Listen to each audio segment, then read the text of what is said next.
Let's turn to another topic, laser scans. Part of your analysis involved conducting laser scans of portions of 1 Meadows Avenue, the house of Mr. O'Keefe, correct? Correct. Those laser scans were used, at least in part, to answer the question of whether the collision between Miss Reed's SUV and Mr. O'Keefe's Chevy Traverse at 1 Meadows at approximately 5:07 a.m. on January 29, 2022, caused the right rear taillight of the Lexus to break, correct? Correct. And in that analysis, inches literally matter, correct? You want to get it as accurate as possible. And the reason why inches matter is because, and we're going to get to this, you try, and you did it in your slide presentation on direct, you tried to see whether the Lexus lined up with the Traverse such that there could be a break of the taillight. That was part of your analysis, correct? So the main part of the photogrammetry was to determine the speeds and the angles and the degree of overlap on the vehicles. And then we also looked at the damage from the video, or actually it's just where the snow was knocked off the rear of the Chevy Traverse, and document the height of that. You said the main part.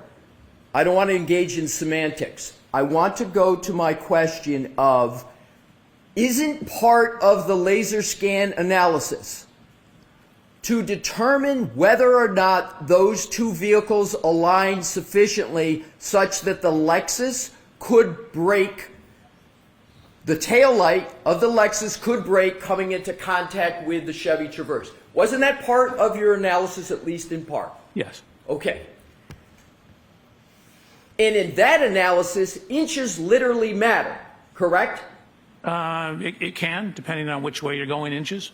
So the Ring camera at 1 Meadows, you're familiar with that Ring camera, right? At Correct. 1 Meadows? That Ring camera at 1 Meadows was used as part of the laser scan process that you and your firm Aperture performed at 1 Meadows on October 2nd, 2024. Do I have the date correct? I believe so, but like the videos were not literally used during the laser scans. We took the laser scans, the video, combined them together in a process called photogrammetry. Okay, let's get this down to the fundamentals. You used, and that was my question, Your Honor, if we could publish the exhibit with regard to the Ring camera. Sure. What exhibit is it? Yeah, I've got my date. Yeah.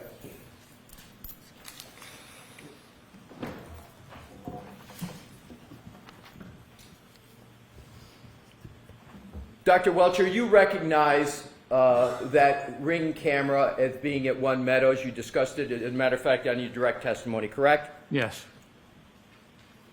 Now, that Ring camera was utilized as part of your laser scan process, correct? It was used. So you're confusing laser scan and photogrammetry. The video, the laser scanners are together used in the photogrammetry. The camera and the laser scans are not used necessarily with each other. Was that Ring camera used for any part of your work? Absolutely, the photogrammetry. I just need to be able to finish my question, sir. Was that sorry. Ring camera used for any part of your work at 1 Meadows on October 2nd, 2024? Yes. And it was used for what purpose? In the photogrammetric process, to establish the position and dimensions of various things in the video.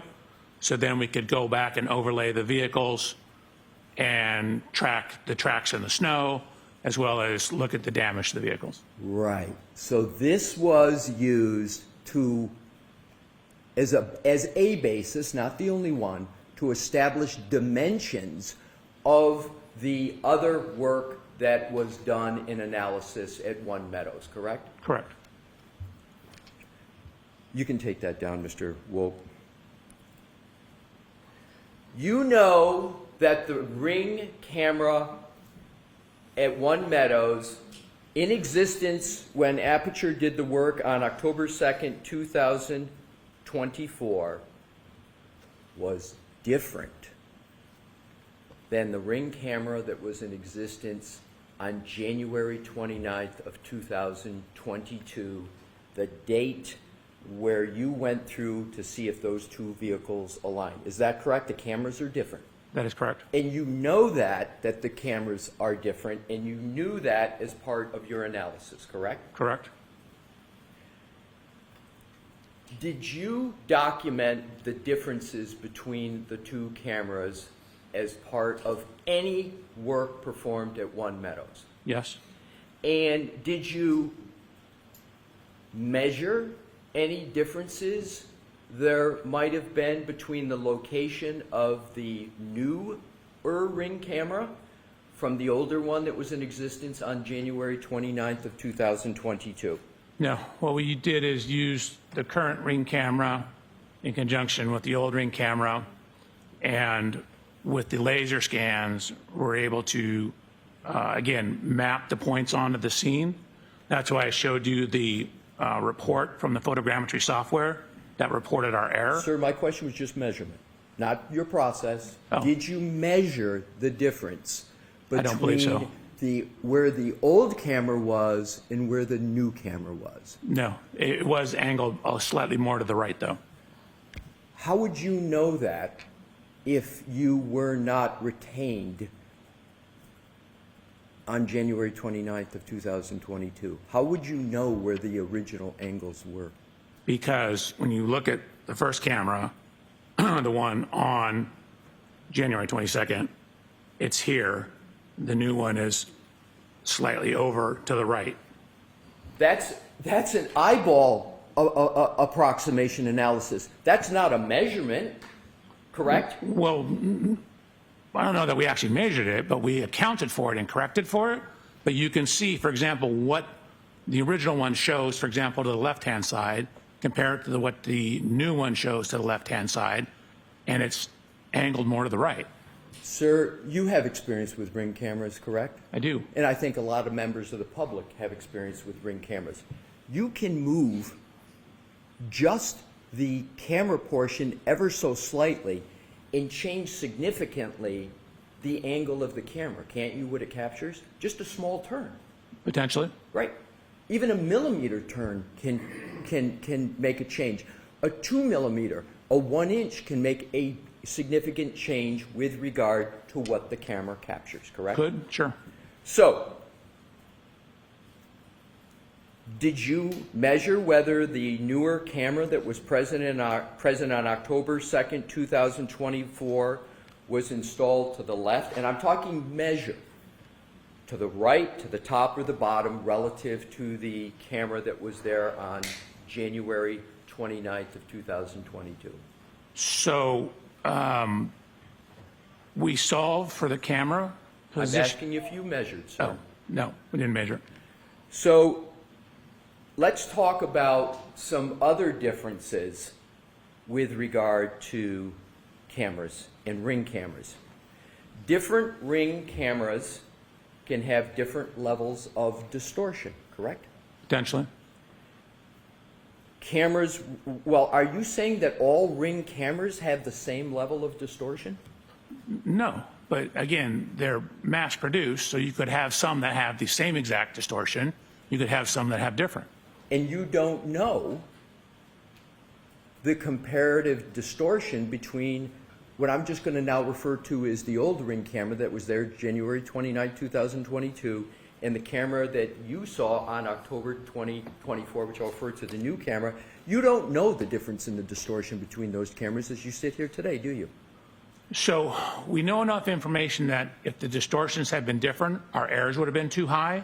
And so the fact that our errors are within acceptable, or what's called an RMS error, we know that the distortions are similar enough to give us accurate measurements. Sir, that is speculation. That is not data. That is not a measurement. You didn't measure the distortion, sir, did you?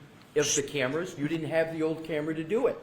We didn't, but we had images from the old camera And then when we get images from the new camera and solve those camera properties and then overlay data from the old images to the new images with the point clouds, if that distortion is too great, we will have too high of errors in our project, which is why I showed the error report from the photogrammetry process to show that we have checked for that and documented that our errors are in acceptable range so that we have confidence in our results. You do not have information from the manufacturer of Ring.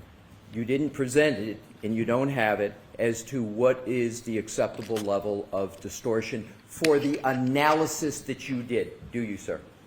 The You have that from Ring. I don't have it for Ring, but I Thank don't need you. it from Ring. So now let's go to, if cameras have different levels of distortion, that would change the analysis in reconciling the difference between their angles. That's a pretty straightforward proposition, sir, wouldn't it? So it depends on how much difference it is, but we have accounted for that. With which model of the Ring camera was present at One Meadows on January 29, 2022? Which model? I don't know. I'd have to go look through the data. Do you believe you, I'm not going to take up the time to have you look, but do you really believe you've got the model of the Ring camera that was in existence on January 29th of 2022? I don't know. I You need to didn't look through the present it report. in your direct testimony, did you, sir? I do not. So do you have the model of the Ring camera that was present at One Meadows on October 2nd, 2024? No. So you don't have even the model for either one of them? Nope, but we have videos from both of them and scans of the scene. So now let's talk about another aspect of Ring cameras. They have mechanisms, as I was talking about earlier, that allow the user to adjust the camera angle, correct? Correct. And do you know whether there was a difference in the camera angle between the two cameras? Yes, as we already discussed, there was a slight difference in the But angles. you don't have a measurement of that, right, sir? I just Correct. Okay. But we accounted for it. So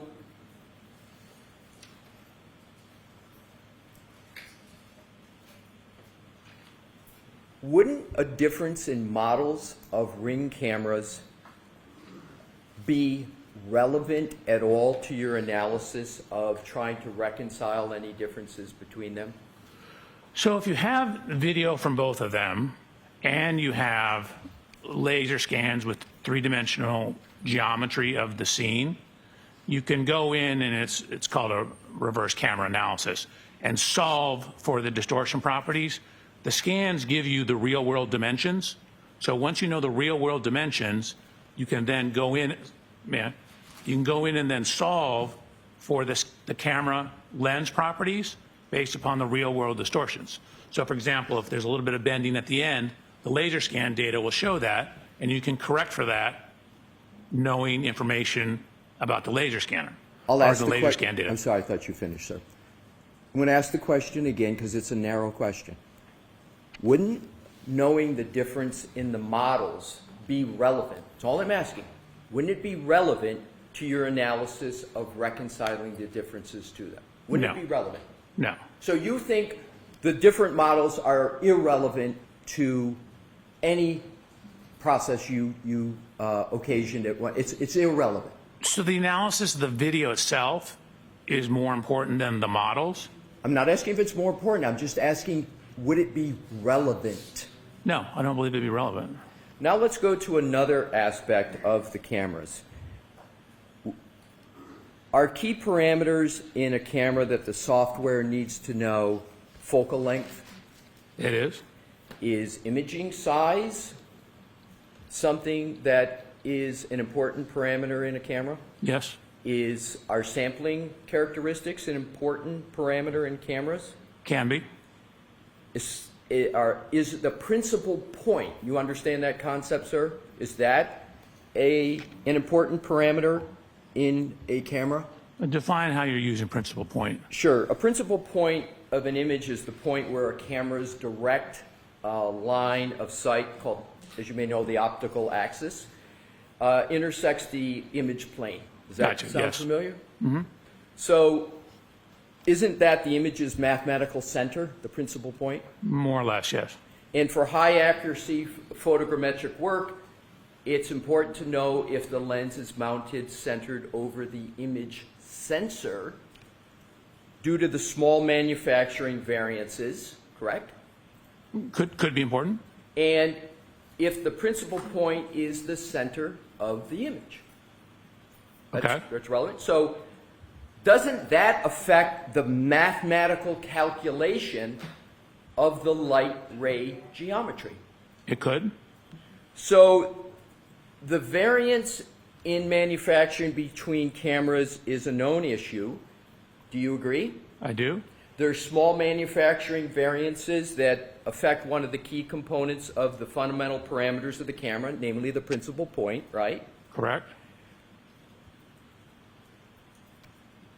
Did you perform the camera calibration of the camera in place in October of 2024? Yes. So within photogrammetry, we calibrated the photogrammetric analysis to the camera. Did you address the principal point in that calibration? Do you have documentation that you addressed that important factor, the principal point? So the checking of the RMS error in the software takes into account, sums up all the potential errors in the measurement, which would include that. Okay. Sir, you know the importance of all of these topics because the output of all the work Aperture did at One Meadows, almost all of it, springs from that camera, correct?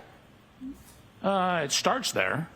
Okay, it starts there. And if the starting point is wrong, then where you go from the starting point is going to be at least potentially wrong, correct? Potentially.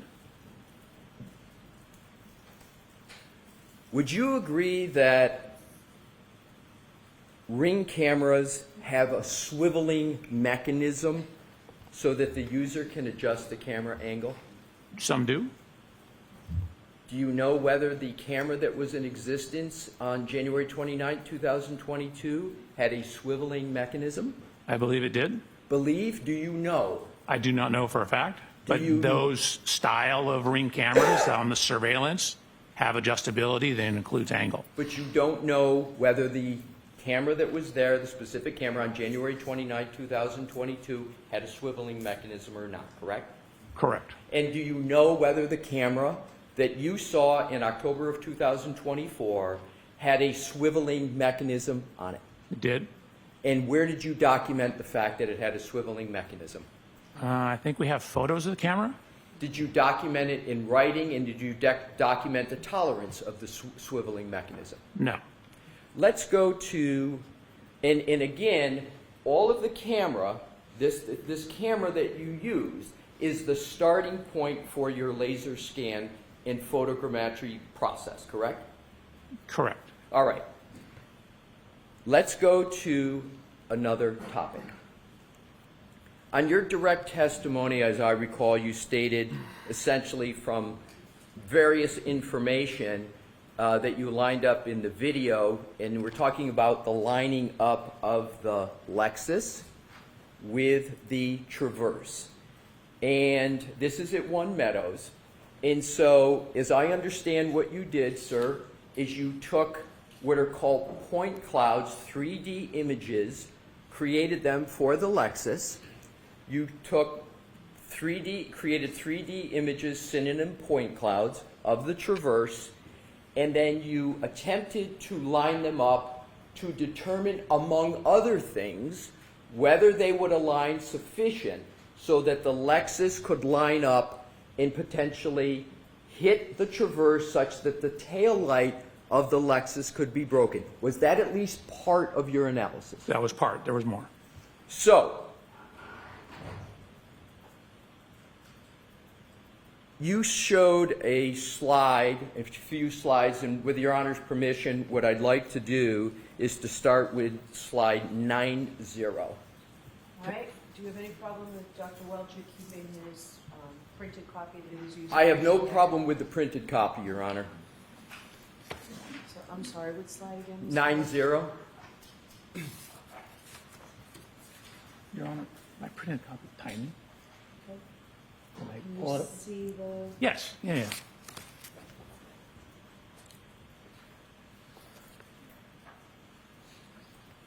Does that slide that's part of your presentation depict a view from the top of the Lexus on the right and the Chevy Traverse on the left? Correct? And is that depicting contact between the two vehicles? It is? Now let's zero in a closer look, and that is a contact point, am I correct? Correct? I mean, there's multiple points. There's more than Multiple one. points, but it shows more clearly the contact Correct. between the two vehicles. Now if we could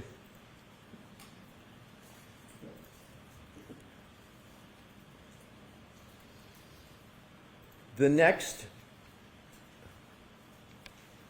and that is number 91, Mr. Wolf. So, Your Honor, 91. I think these are just going to go in order for a few, and I'll keep announcing them. So, this is 91, same vehicles, just a different viewpoint. Is that correct, Dr. Welcher? Correct. This and the next I slide. just want to stay I know. with this one. I Hold just on a asked the second. question, does it show the contact? right, so go ahead and answer now. and you can finish. This slide and all the other slides, we're trying to show the angle of contact, but because it's two-dimensional image, you're losing some perspective. For example, here you're seeing the chrome piece on Mr. O'Keefe's Chevrolet, which is on the right. You're seeing it obviously behind where the Lexus is.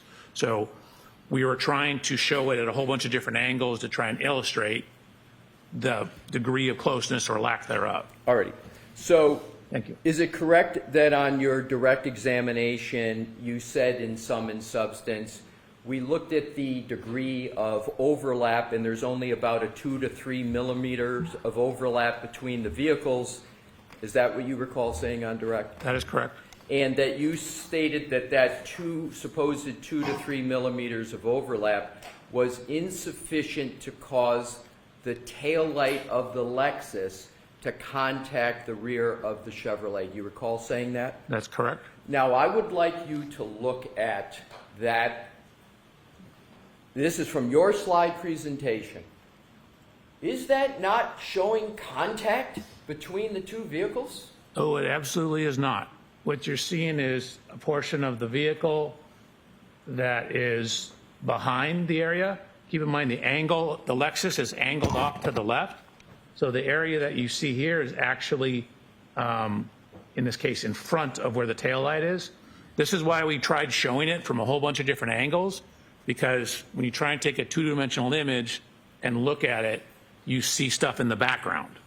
So and again, this is why in the computer, we overlaid them, looked at the measurements, in the computer where you don't have this, we have the three-dimensional measurements, and it does not hit. Where did you show in your slide presentation what you just said, that it doesn't show in overlap? So Where? it shows a contact. It definitely contacted, I'm sorry, Mr. Reporter, down below here. It does not show a contact here. So to answer your question, all the next slides were our attempt to do that. So all the next slides is your answer. We're going to go to those next slides. So just to be clear, you're saying that that depiction does not show any contact between the taillight of the Lexus and the Chevy Traverse. So the upper taillight, just to be clear, because the lower taillight is much closer. Well, it's not only much closer, it's in contact, isn't it, sir? It's very close. It's probably within an inch of being in contact. Oh, so you state that even the lower part of the taillight is not making contact? So, again, maybe there's a photo we could show or a scan. That is on the rear of the vehicle, and it contacts on the corner, which is just around, so maybe like an inch or so in front of it on the corner. I'm just going with what you presented in your slide Well, let's presentation. go to the next slides and then Sir, maybe I we'll see will it. determine which slides we go Okay. to on my questioning. I'm just hoping So to answer your now let's question. go to, Mr. Wolf, the next slide There we go. in your presentation. My question is zeroing in. Are you saying that that slide does not show contact between the tail light of Ms. Reed's Lexus and any part of the Chevy Traverse? Yeah, absolutely. It's exactly what it shows.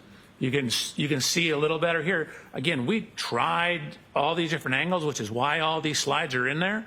But you can see some of the geometry of the light. This structure, and again, remember I said the Chevy kind of curves in as it goes up a little bit? Let's go to the next slide. 40. 40, yes, please.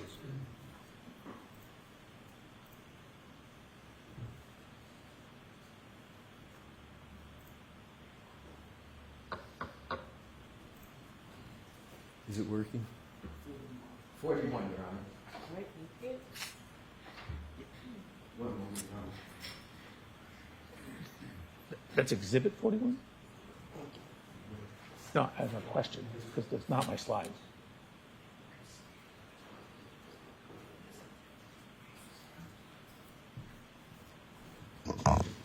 So, Mr. Alessi, is this exhibit number 41, or is this from the PowerPoint? Because, Slide 41? Slide. okay.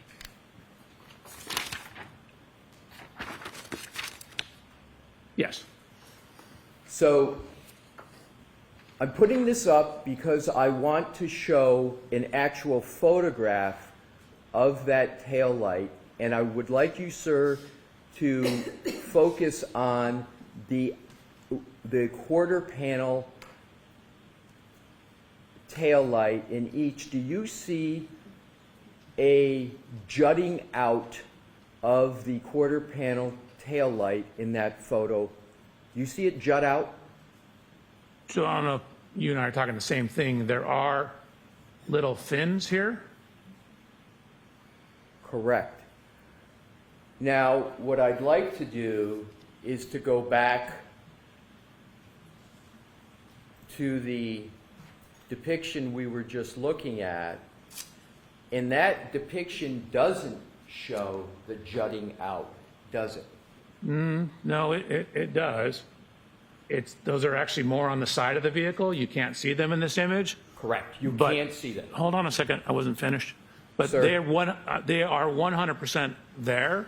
We actually did special hand scans with a hand scanner of the taillight to put it back on to the vehicle. You say they're 100% there, but you can't see it in that depiction, can you? The jutting out that you could see in the two-dimensional one we just saw. You can't see it. I can't see who's behind that wall because it's being blocked by something. I can't see on the side of that taillight because it's on the side I can't see. It's being blocked. Sir, my question is simple. You cannot see the jutting out of the tail light in this depiction, can you? Correct. Okay, now let's go on to the next question in this topic. You could have easily solved what you consider to be the issues you had with trying to show it lining up, couldn't you, sir? You had an easy solution for that. I took the best solution. I'm not sure what You you're referring had to. 3D images, correct? I did. You could have shown and measured 3D images to get almost the exact contact point and almost the exact dimensions if you had just used the 3D images that you had available to you. Isn't that correct? That's exactly what we did. When I went through the video analysis, I showed you how we overlaid the point clouds, the 3D scans, on top of each vehicle. So we took we took Sir, the vehicles. please don't interrupt. Hold on. Your Hold Honor, on. he keeps referencing my hand and saying I'm doing something when I'm not, and I think that's distracting to the jury. So- I'm not interrupting Hold him. on. Let the witness answer the I question. am. I'm just holding my hand like this, Your Honor. He keeps saying that I'm doing Mr. something. Alessi, please. All right. Go ahead, finish the answer, Dr. Welcher. Again, in the photogrammetric analysis, I showed the video. I showed how we overlaid the point cloud on top of the video. That proves that the way we solved it, correct camera characteristics, matches. Otherwise, that would be distorted. We overlaid the scans of the Lexus into the photogrammetric analysis. We overlaid the scans of the scene into the photogrammetric analysis. We overlaid all that stuff into the analysis. We did exactly what you're suggesting. You could have easily addressed this issue by the following. If you really believe there was no contact or not sufficient contact, you could have produced a graphic that shows a gap between the two vehicles. A graphic, couldn't you? That's not a graphic. What is that? Sir, I get to ask the questions, and you are to answer them subject to the judge's ruling. So my question is, couldn't you have created a graphic that would have better shown the issue that you are creating or talking about today? That's my question. Couldn't you have created a graphic? We did. We created a whole bunch of graphics. You called what we just saw a graphic? Yes. Well, if there's a gap, why isn't there then something that shows a clear gap? Because when you have the angulation of the vehicles, you have perspective. When you're looking at it, even if you do a top down, you see everything projected onto a single flat plane. So you can't tell the height of things. So when you see things in this dimension, you can't necessarily see depth of things. So you lose in two-dimensional images, you lose one dimension depending on which way you're looking. That's why I showed it from all these different angles to try and show exactly what you're saying. We had graphics to do that. 3D images allow you to show perspectives for 360 degrees, correct? Is that correct? That is correct.